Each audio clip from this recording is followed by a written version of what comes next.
Search is undergoing a lot of big changes lately. Google is still the big leader with more than 67% market share in the US.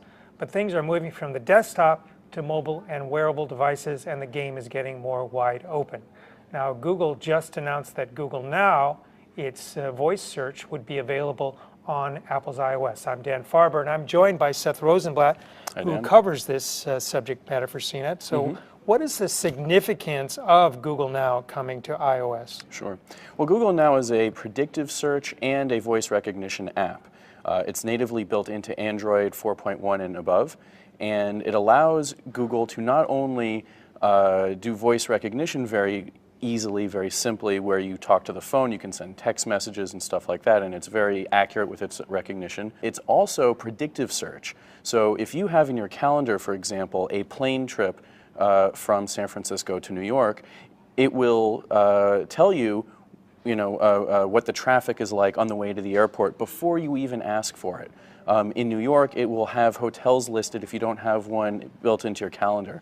If you're into sports, it will recognize that you are in San Francisco and it will pull in Giants scores or the 49ers scores. So basically, where do you think Google Now, Siri, there's another one, Sherpa, that came out of Latin America. Where are these all heading? Because you don't see a lot of people talking to their desktops. You don't see a lot of people necessarily talking to their phones at this point. Sure.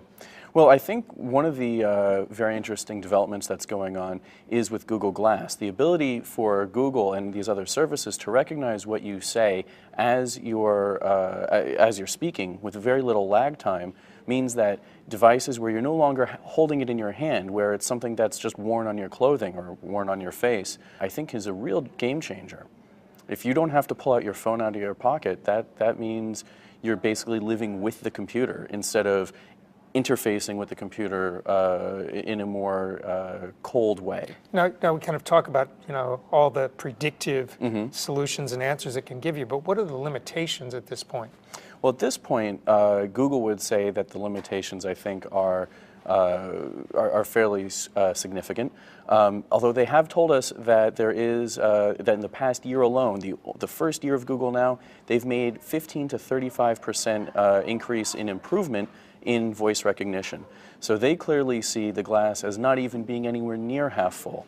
And they are clearly going full speed ahead with this. It's also very notable that Larry Page last week in their earnings call brought up the fact that Google Now is a big thing for them. He didn't talk about much else. He talked about Google Glass. He talked about some of the other projects that they're working on, Google Fiber. But the fact that he called out Google Now, not Chrome and none of any other services that they're working on, indicates that the voice recognition and the predictive search of Google Now is extremely important to the company. And this is all kind of tied into what Google has called a knowledge graph, which is trying to identify all these entities, so to speak, so that it understands when you say king, to try to figure out the context about what kind of king do you mean. Right. Whether you're talking about the kings of the sports team, or whether you're talking about the king of Thailand or whomever, King Street. There's a lot of different ways that can be interpreted. Another big problem that they're wrestling with is accents. The ability for the knowledge graph to recognize what you're saying and what that means when you're speaking with a different inflection than what could be described as standard American English. So the glass is half full. I think Google would say the glass isn't even anywhere near half full. And what about Siri, just to finish up? Sure. Well, what Apple's doing with Siri is slightly different. So far, it's pretty much limited just to voice recognition. But it does have different integration with the phone, where you can jostle the phone and get Siri to activate. You can also just say, hey Siri, and Siri will activate. So that kind of technology Google hasn't yet put directly into its Android systems. But honestly, if they announce that in a few weeks at Google I/O, I wouldn't be surprised. Well, great. Thanks, Seth. Thank you, Dan. For CNET, I'm Dan Farber.